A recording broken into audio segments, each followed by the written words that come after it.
as queer people, our coming out journey is so integral to who we are, and it's so amazing to see that our guests be so open and honest with us and the audience for their journey. Yeah, and I think if you're not out or you're thinking about coming out, it's good to like sit down and watch. Yeah, and you know, be inspired and know that you're not alone. Yeah, you're never alone. So as a teenager, very fortunately for me, my family are quite open-minded. Like, great. We're pretty chill, pretty relaxed, and you know, no one really asked too many questions. But when I was dating boys and girls, like, it was fine. There was never a big deal made about it. So I just done my thing, and then, yeah, round 2 came in my 30s, and it really did feel like I was having to come out again, and it felt like 1,000 times bigger, 1,000 times more intrusive, more like everything just felt, oh my God, this is massively overwhelming. And I didn't have to deal with that as a teenager. But I guess you were in the public eye as well, so they known you for being a heterosexual woman, probably. Of course. Or they assume, I guess. Yeah. Assume, yeah. And so I think in many ways, you know, I understand how PR works. I know it will have been an exciting story for a lot of the showbiz gossip columns, but within that, there was real life as well. So whilst it was all fun and exciting for the press, for people, you know, sat at the hairdressers, opening up and having a gossip. It's your real life. For me, I was on this brand new, like, oh, I'm back to dating women again, and it's exciting, but at the same time, I was dealing with a divorce and explaining life to my children. So obviously, when I was younger, my family, my mum, you know, my friends, even my ex-husband, everyone always knew about my sexuality. It was never a secret. Me and my ex-husband would discuss my dating history with women throughout our marriage. So he knew the whole time, even when you were together and married and everything. So then when we split, like, I didn't intentionally go, okay, that's it now. I'm off to women. I've enjoy all the women. You've turned me, sorry. But that's kind of what I've done. Yeah. We split, we divorced, and then I've just enjoyed the women, and I absolutely fully love it and can't get enough. I love that. I've enjoyed the women. Fill your boots, mama. Fill them up. I love it. I love it for me, and I'm happy that it's kind of like, not like a second chance or anything. It's a completely different move forward with life, and that's where I'm ready. That's where I'm at. Did you find that when you came out, was it like a positive response, negative response, mix? It was a lot of attention at once. And like, I trained for football. I know what to do when I'm on the football field. Outside the football field, I didn't know what to do. I was still just coming out from high school. Like, I was fresh into everything. I didn't really know what was going on, navigating my space. So to see everything escalate quickly and learning how to speak in front of a camera, learning how to approach certain conversations, and having a safe space for other people when, you know, you're still navigating your sexuality, people look at you as a role model. I feel like as soon as I came out, it was all like just white noise for me. It was a lot happened so quickly. I remember leaving the change room, and I pressed the post button, and I threw my phone on the passenger seat, and I just started driving. And then all I heard was like the notifications, and I was like, okay, something's a bit weird here. I pulled over, looked at my phone. It's just like too much. It was overwhelming, like a shotgun. Yeah, it's too much. And I was like, this is nuts. Like, we did not prepare for this. Within 20 minutes, I got 500,000 messages. Instagram said.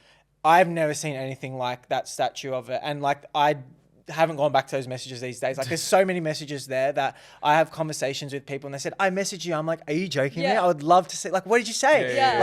I absolutely love that, because I know it's helping so many people in their space, and people want to share their stories with me, or they want guidance from me, or they want me to be their ears. Seeing these messages from people opening up to me, I was like, wow, this is a big responsibility now. Yeah. This is people looking at you as like that and putting you in that light. And it is such a pinch me moment, because it was like, wow, I'm now stepping into like trying to help people. And this is my messaging of why you posted that video. Yeah. This is why you did what you did. Do you know what I mean? You've got like little like closeted gay boys that watch football that probably saw you and were like, oh, I can be a footballer and gay too. That's like, chills. Yeah, literally. It still goes on to this day. Yeah. Like, there's opposition players I've played against. There's teammates I've been in change rooms with that message me privately and say, hey, this is what I identify as. I am in the LGBTQ plus space, and thank you so much for being the representation. Some people want to come out now.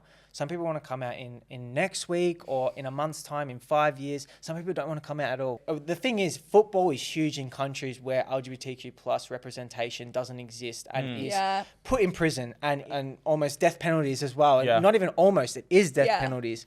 And in these countries, football is huge. Yep. So those countries is where I got targeted and shouldn't be existing, and I shouldn't be breathing, I shouldn't be waking up. Some of the stuff that I read is absolutely disgusting. And it got to me for sure. Of course, as it would. I think you remember the bad stuff sometimes and not so much the good stuff. yeah. But that's the thing for me, that I'm wanting to take these shots because I want to make the blueprint clearer for the next person to come in. Look, I don't care what hate you throw my way. I know I'm strong enough to handle it, but I want to make sure that the next person stepping in my shoes, or the next person that wants to be Josh Cavallo, can do it free without this pain.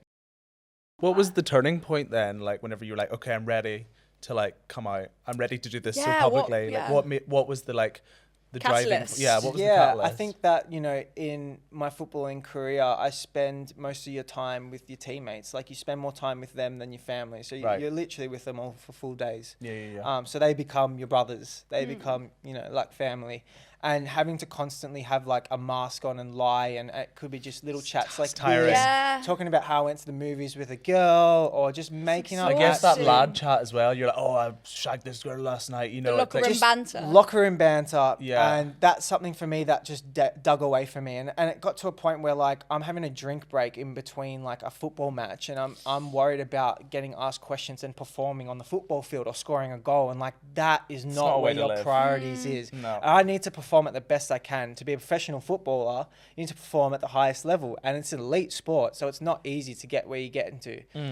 So there's a big pressure already, but I also had that equivalent shadow on my shoulder that I had to keep making up stories. And there was times where I got caught out in lies with my teammates, and they thought, you know what, like we don't actually like him because why is he doing this? Why is he avoiding us? Why is he hiding away? Got the anxiety. So you would isolate yourself, right? So that was a big thing for me that I would struggle with, because, you know, you spend all your time, all your energy with these people, and they know nothing about you, and your whole life's a lie to them. And you have to force yourself to do things and be in uncomfortable positions that you don't want to. So one year in 2021, I won Best Young Player in this football team. And in a sporting environment, a team culture, to be recognised individually is insane. Yeah. It's like, it's really rare to happen in football. So I was one of my footballing career highlights to get this award, and it was absolutely phenomenal. But at the same time, I was the saddest on the inside because you weren't yourself. I couldn't share myself with these people. These people congratulating me, they know nothing about me. Like everything I've told them is a lie. Like I couldn't deal with that. And I was literally prepared to quit football, walk away with it. No matter how good or bad this reaction was of me coming out, I did not care. I just wanted to be me. So that was my ammunition, my fire in wanting to come out. And I said, you know what? I don't care what anyone thinks like about me. Like I don't care what you think about me, whether it's good or bad. If I'm going to go to bed and put my head on the pillow, I'm going to be happy at the end of the day. And this is what I'm going to do, whether you like it or not. I think I went on such a quick journey. I literally made it part of my stand-up. Of course. But growing up, whenever I had gay thoughts or feelings, I would go, oh no, I'm not gay. I'm disabled. Right, that's my shtick. I can't tick two boxes. Leave some for the rest of us. It takes me that long to tick one. So, not to get too serious, because we're having a lovely time. I love our community, but I think we can do a lot more in terms of intersection. 1000%. And I feel like as a disabled gay woman, I never felt part of the cool bars and cool spaces. I guess you didn't have anyone to kind of like look up to whenever you were growing up with that, and that's really important as a gay person. 100%. Do you feel like that misrepresentation like affected your experience growing up? 100%. I was never upset growing up, but I thought that I will never come out because I'm disabled, and disabled people don't fall in love, don't get married, don't have children. And it's because I never saw. Yeah, because Yeah, you you never never see s- it. no. How are you Yeah. supposed to know? Like, you can't Yeah. be what you can't see. Yeah, it took me a while till I was in my late 20s that I thought I didn't have the representation growing up, so You're gonna be. I'll be Yes, that that's what we want to hear. representation. Were you out on the show? No, so when I first joined the show, I told them I was bisexual, Crazy. which I actually wasn't. Okay. It's because when I never wanted to go on the show in the first place. They were like doing this thing where they were scouting around in my hometown. They were doing all over the northeast, and I worked at Saks at the time.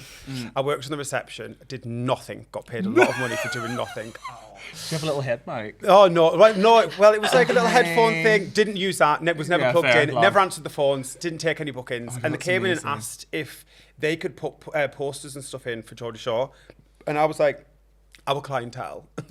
Mama. Babe, no. It's not that No, kind of yeah, clientele. yeah. This is a classy establishment. Me, however. Remove yourself. And they were like, would you do it? And I was like, no. I went home, told my mum, and she was like, you've got to go for it. And I told my brother, and he was like, because they kept pestering me. They would message me on Facebook.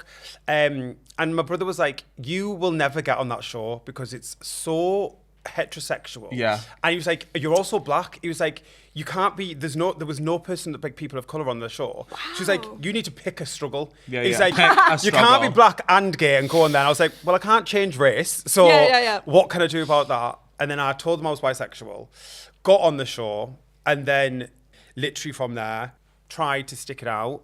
And then I came out on my second series. Okay, wow, it's fully gay. Yeah. And that was because I just physically couldn't do the chat. Like back then, the show was like talking about going to the pool. The boys were always asking me like what girls I would like find I mean, it's a attractive. very sexually driven show. Yeah. You obviously Yeah. have to be like, oh, I'm gonna, shag Yeah, her Well, yeah. yeah, tonight imagine and me. all that. I put on an accent. I was like, yeah, I You're wouldn't like- shag her. The straight voice. Yeah, and meanwhile, I'm looking at her She's so thinking, fit. her hair's so nice. And her makeup, what highlight is that? Yeah, literally. That was literally like my whole life before that. And then I came out and it was probably the best thing that I've ever done. Like it changed the whole, I'm not going to lie, it changed Geordie Shore completely. Yeah. Like the way the boys received me, the girls, like the way the audience like received me, some not so well. Well, it's representation at the end of the day. Well, exactly. But when me doing that though, because this is like, you're talking this was like 10 years ago, I didn't realize how big of a thing that would have been back Oh, then. of course. And I wasn't doing it for anyone else. I was doing it because I wanted to be comfortable. Yeah. And Also, I the wanted demographic watching that show are straight young people. So you being a gay person in that TV show must have been like... The only like homophobic things that came from online were from middle-aged older men. But they all had like pictures with the kids and stuff in the profile picture. And I'm like, you're sat there calling me the F word, this, that, and the other. And I'm like, chances are, darling, Yeah. You fancy 3 of them me. children Yeah. in your profile picture, Yeah. one of them's going to be gay. Yeah. Statistically. Yeah. 100%. So I'm just like, that was the only bad part I think about doing it. But like even now, 10, 11 years later, I still get messages saying like... How important that Yeah, how was. important it Oh, was. Wow, that's that's so incredible. That must amazing. feel so like full circle moment, especially Yeah. if you weren't thinking about it at the time. Oh, God, yeah. Do you think it would have changed your mindset if you had kind of gone into it with the like, oh my God, the gays, like they're going to be riding off this? I don't know. Part of me does wish that I went in there just being myself from the beginning. But then I also think if I did that, my journey were to where I am now, it would be so much different. And I don't think I would have had the experiences that I've had along the way. Yeah. Right. So I don't know. Was that when you came out on Geordie Shore? Had you already been out previously in your life? So to my family, I had come out. Close friends had come out. My dad, I hadn't.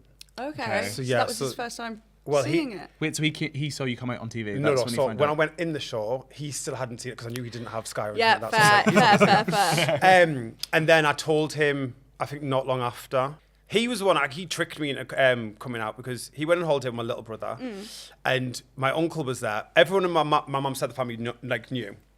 And my uncle was like, oh, how did you react when Nathan told you he was gay? And my dad was like, he's not gay. And my little brother was on holiday with him. So he looked at my little brother and was like, is Nathan gay? And Jarvis was like, Trying to keep I'm a straight not answering face, that yeah. question. Pleading the fifth. He came back from holiday. He dropped my brother off. And my brother was like, don't go outside. Dad's out there. He knows you're gay. I was like, how did you know that? He was like, Uncle Frankie brought it up at the dinner table. I was like, how did he react? He was like, he just said, you're not. So a few weeks went by, left it at that. And then he invited me for a dinner with all the rest of my brothers. So then I'd come home, went to my dad's, turned up with a bottle of wine, text my brother. I was like, what time are you coming to dad's? He was like, what you on about? So I it was a just trap. like, yeah, It was a trap. It was a trap. I give you your points, Glenn. Go on. I turned up and my brothers were like, we're not coming. And then we sat in the front room, we were talking. And then he was like, my stepmom was like, oh, one of your dad's workmates, because my dad was a bus driver. He was like, one of your dad's workmates seen you at the bus stop kissing a boy. And I was just like, bitch, I know this is a lie. Was that a lie? Yeah, This yeah, is yeah. boys at bus stops. Well, I don't. I was like, I do it behind things. Yeah, so, yeah, like, yeah. in the club toilet. In the I go down the alleyways. Yeah, Yeah. I'm sneaky. yeah. So I was thinking, I'm so good at what I've been doing and hiding this. I was like, that is such a lie. And I was like, no. And then I was just kind of just like, if you've got something to ask me, just ask. Just ask it, Like, yeah. You I'd said rather, that. yeah, and I was Love. just like, I'd rather like we not do this whole beat around the bush. Dance, yeah. And they were like, I think they said, are you gay? And I was like, I didn't answer directly. I went, well, I don't like girls. Yeah, politician's answer. Yeah, and I was just like, oh, and then my dad, like, I just remember he walked towards me and he just hugged me and like I cried. He was just like, you're my son. And I think he was more upset that he felt that he'd done something to make me feel like he couldn't tell me. He did actually ask me like why I didn't tell him. And I was like, if I'm being honest though, it wasn't because you created a thing. It's just me and him never had that type of relationship that I had like with my mum that I could tell everything to. Like when I told my mum I was gay, she went, do you want a medal? And I was just like, It's kind of the perfect answer. yeah, no, but I was like shocked. I was like, Be like, yes, please, I was like, a little trophy. I was like, you don't know that I'm gay because I'm telling you now. Yeah. And she was like, yeah, I would have okay. loved that dismissiveness. Yeah. Do you know what I Oh mean? no! And then the next day, I remember she came downstairs, Like- and I was eating Weetabix, and she went, "You still gay then?" And I went, "Yeah." It's interesting a father-son relationship when you're a gay person. I was expecting the worst when literally it could have been the best. I could have told him. It's the same like when I went and tried the show. I could have came out straight away because I was expecting the worst. Yeah. Like I think it's more. I think we do that to ourselves as like a form of it's a protection. Of kind of thing. 'Cause course. if I can control the narrative in this space. Yeah, it's all about control. Yeah, I can control what people know, what people see, what they perceive of me. But then it's like when you let everyone in, it's like, okay, now I can't control that. Yeah. You're bisexual, right? No, well, I Right. identified that for a long time. Right, And then okay. it got to the point where I was like, am I I? like- I had a friend say to me once, she's like, when I became single again after coming out of a long relationship, she's like, you know, when you're dating again, I was like, yeah. She went, are you dating men and women? And I went, no, I'm just going to go for I just think I should be dating women. She just went, you should. Because she went, you know you're gay, right? And I was like, and she proper outed me. And I was like, Sometimes- she was like, I don't think you should be dating men, babe. And I Yeah. was like, oh, okay. That's so nice and definitive that you didn't have to even figure that out. You were like, yeah, yeah. she was just like, don't, like, she You're was like, like, "Yes, if you want boss." to, but she was like, I don't think you want to. I was like, I don't think don't I'm want going to. to do that. Either. I think that's the thing definitely I've had, like, coming out is I came out as bisexual first and then Yeah, same. fed over to the lesbian. It's that thing of like we live in such a complex society, so like we almost feel like you have to like Yeah. look at men. But the thing a is, I certain way. genuinely felt like that for a long time, and I didn't. So it's, Yeah. don't know. I genuinely it did, is, and I think yeah. that that was it wasn't. It was a long period of my life. Yeah. So, and it's not taking that away from people who I've got a really good friend who he's like, no, I am. No, Yeah. And oh my god, 100%. 1000%. Yeah. No, yeah. of course. But for Yeah. me, I was just like, I just don't think. I think you can. Like for me, I just felt like I evolved, and then Yeah. the idea of It's a doing that comfortability now, thing. I'm like, oh, I don't think that's right Yeah. for me, Yeah. and I don't think it won't ever be again. No, the idea, I'm like, who was that girl? I'm like, she lived a life. But Yeah, very that. I really enjoy getting ready as a girl because I dreamt of getting ready as a girl. That's really nice. But like that's growing nice. up, I would like pray that I could actually cry right No, now. stop, But that's I- gonna make me so cry. No, but I nice. literally could have. I would like go to bed and pray I get to wake Yeah. up and be a girl one day. All I wanted was to get to be a girl and get to be like feminine. you now I get. are. And now I get to be feminine. So I It's really. that ritual, isn't it? I love doing makeup. Do you know, I like paid for this. I've Yeah. spent tens of thousands of pounds to get to exist in this body, and it's not wasted on me. Wow, that was way more emotional. Whoa. than I That was was incredible. Whoa, guys, that was crazy. Like just to bring it back. Yeah. I mean, I was very young when I started going out. I was sort of like, 14 years old, always tall and precocious. So getting into a lot of trouble from a young age. And it's really about that. It's about being sort of a person like me on a council estate at a certain point in time and not really having the best time of it at school, not having the best time of it at home, like a lot of people. Was always very feminine, always, you know, just I couldn't have even tried to hide being trans if I wanted to, really. And it was tough, you know. Yeah.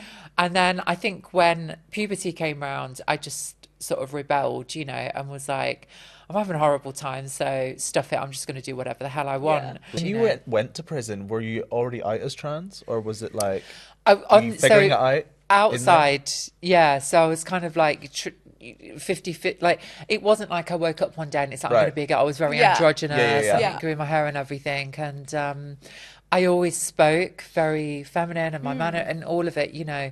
And so I think maybe I cut my hair to go to court. It's weird having your stuff out there. And I think definitely from a dating perspective as well, because it's like, I'm really proud of what I've done.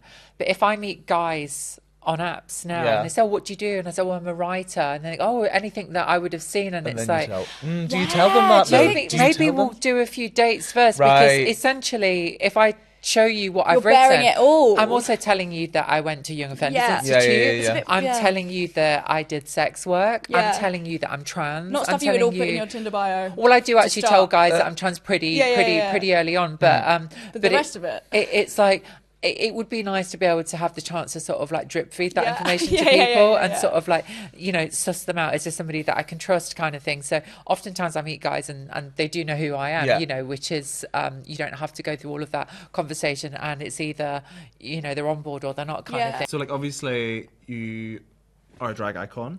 And I'm sure you get come on. And a winner, baby. Yeah, a winner, baby. You obviously get a lot of, like, I'm assuming DMs from like people about like maybe wanting to open up into drag or maybe coming out. Like, do you have any like cute stories you want to share about that? There's obviously been a few people that I've seen like messages from. I think the one that stands out to me the most was like after my original season of Drag Race, I got a message from someone who'd seen an interview with me where I'd spoken about my Nigerian heritage, and they were actually a young queer person living in Nigeria who was like watching Drag Race through like illegal streaming websites or VPNs, getting like the whatever. virus and everything. Yeah. And that was their only sort of like outlet to see that's like LGBT representation. Yeah, and of that kind of representation that they can relate to. Yeah, exactly. That intersectionality of it all. I think in the message they literally said they had never like seen a gay Nigerian person before until see that at such a young age as well in Nigeria, where it's crazy to be gay. I mean, my God, that must have been, you must feel like proud. It was really lovely, and it was really nice to have them sort of like see that representation and see themselves represented. But I think, you know, in that kind of circumstance, the main advice is to make sure that that person stays safe. Sure. Yes. And that's the difficulty. Like, you sort of want them to be able to be sort of loud and out and proud and talk to their friends about Drag Race and all of that kind of things, but there are some places in the world where it just isn't. You just actually can't, and that's the reality of it. That's how heartbreaking it is. Those stories that you receive after Drag Race, does that inspire you to keep going and keep like uplifting and, you know, using your platform that you've got to like for good? I know you do a lot of work with charity, a lot of trans charities. Amazing. Yeah, no, it definitely has. I mean, that message specifically like really made me look for charities who will work with and help queer people who are not in countries where it's safe to be queer. And I do a lot of work with a charity called Rainbow Migration, who deals with sort of LGBTQ plus migration to the UK. That's such an amazing charity that like really welcomes people. And obviously like we've worked together with like Switchboard and like Not a Phase and all of that kind of stuff. So that's such a good way of like showing your support with all these like young people in these places where it's very hard to be gay without outing them or doing anything like that. It's just giving support systems and giving resources where needed. Yeah. That's incredible. Is there like, where's that come from? Is that always been ingrained in your bones? Yeah, I feel like it's something that's actually like come from my mum. Like I remember growing up, like she worked a lot with sort of like homeless people and things like that, which, I mean, she herself was like a Nigerian immigrant. We didn't sort of grow up with like lots of money or anything like that, but like I was always raised to think of others who are less fortunate before myself. Of course. And I feel like I've tried to maintain that as much as possible. Yeah. While also looking sickening. Yeah, you can do both. Two things can exist. I mean, you're good for charities and you look fierce. Like, that's amazing. That's incredible. Thank you. Well, it's obviously a queer podcast. I'd love to hear about your coming out story. My coming out story, it was in the thick of lockdown. Oh, God. actually 6 months before I went to an event and there was a queer model artist girl there and we got on really well, and I remember getting drunk and being like, sometimes I have gay thoughts but I'm not gay, and she was like, it's okay if you are though. Yeah, it's fine. And I was like, I know it's fine, but I'm just saying I'm not gay, I'm just saying I have gay thoughts. And then I woke up the next day and I was like, why on earth did I say that? What does that even mean? Am I? No, I'm not. And then I like brushed it aside, kept dating boys. Oh, I'm sorry. And then there was one guy, the last guy I ever dated, he was like, oh, the last girl I was seeing like came out as bi. And I was like, oh, don't worry about that. I'm not, that's not going to be me. It ended up sort of being me. But lockdown happened and TikTok I was just scrolling. Yeah, your whole For You page was lesbian. You were like, oh. Yeah, it was literally, there was one video that was like, if you're watching this, you were gay. You're looking around your room like. And I was like, am I? Maybe I am. And then I started to just see more queer content, and I would just remember really identifying with it, or allowing myself to identify with it, I think, was the difference. And then I would just kind of go into my mum's room 3 or 4 times and just be like, here's a video of someone coming out. Just to see, you're soft-launching it, yeah. So then my mum was like, oh, that's lovely. And I'd go, okay, bye. And then left. And then after like the 3rd time, she was like, why do you keep showing me these videos? And I was like, I think that maybe like I said I was, at that time I said I was sapiosexual. What is that? Something sexual, which is you're attracted to the mind. Okay. It doesn't matter like what vessel. Yeah, or like pan. I think it's another way of like kind of being pan, of like saying it doesn't matter the body the in vessel, which they come but it's in. the mind. Yeah. Exactly. And then she was like, okay, so what does that mean? And I was like, I think maybe I could like girls as well. And she was like, okay. And then 3 weeks later, I was like cooking, and then she came downstairs and asked me a million questions. She just had like a scroll of questions that she wanted to ask me. PowerPoint. Yeah. But it was like, I think she just needed to ask every possible question she had. And then she was like, okay, cool. That's a good parent. Makes sense. That's a really good parent. What were the kind of questions like? It was just kind of like, okay, so if you've dated boys before, what's going on there? Why is it's just this? her trying to do the mental arithmetic. Yes, she's trying to work it out. So I answered everything, and she was like, oh, okay, that makes sense. All right, fine. Wow. And then I went to my sister, and she was like, so what kind of girls do you like then? I was like, oh my god. You like, stop that. Just not yet. I'm not sure about that yet. Just let me just like dip my toe in. Yeah. And then I told my friends, and my friends were just like, that's not surprising to us. They just kind of were like, you always struggled with dating boys. Like, you always struggled to find that connection. So this makes sense. It sounds like you have a really good kind of like support system around you. Like, you didn't feel nervous about saying this to anyone. No, I was really lucky. Really, really lucky. I mean, it's sad to even say that I'm lucky to have people that accepted me, but I'm really lucky that my family were just so accepting of me, like straight off the bat, because I think that is one of the reasons why I'm so happy and confident to share my But also story. you're so confident just to be like, I think I like girls. Like, that's amazing. Did you have any like sapphic yearning moments like growing up, or was it like genuinely? Did it kind of like blindside you in 2020 when you were like, oh? I think when I realised I liked girls, those moments then shot up to me. Kind of aligned. Yeah, because I think there would be times where I'd like Skins, for example. Naomi and Emily. Naomi. Yes. I was like obsessed with that, and I was always invested in their plot. I was watching YouTube videos of like queer couples or Pretty Little Liars. I was watching Yes, like Emily. all the edits. But you just never put 2 and 2 together. Just never put 2 and 2 together. I just was like, just watch all these edits, and then Are You the One did a queer edition. Yes, I remember everyone was buying. It was chaos. Yes, it was mental. And that came out in like 2019. And I remember watching that and being really like obsessed with the girls on there.